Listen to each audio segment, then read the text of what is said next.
Jesus talks with a Samaritan woman, part 7 of 9, John 4:19 through 22. Sir, the woman said, I can see that you are a prophet. Our ancestors worshipped on this mountain, but you Jews claim that the place where we must worship is in Jerusalem.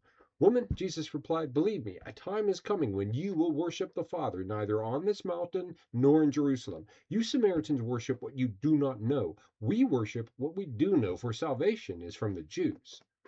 So 2 steps up and 1 step back. This story is a good example of why Jesus is sometimes portrayed as being exasperated by us.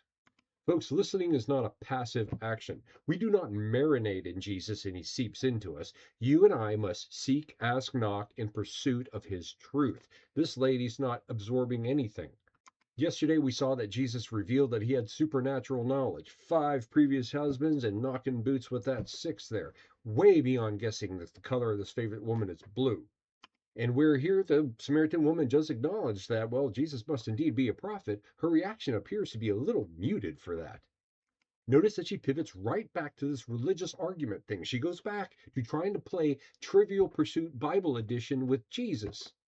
And Jesus' reply is in 2 parts. First, change is coming. So, in a sense, Jesus is acknowledging that the where of worship at this time is actually important.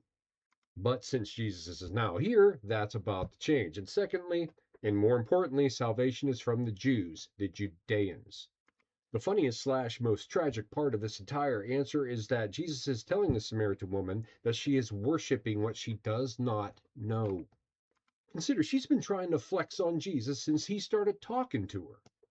This is a not so subtle rebuke of that behavior.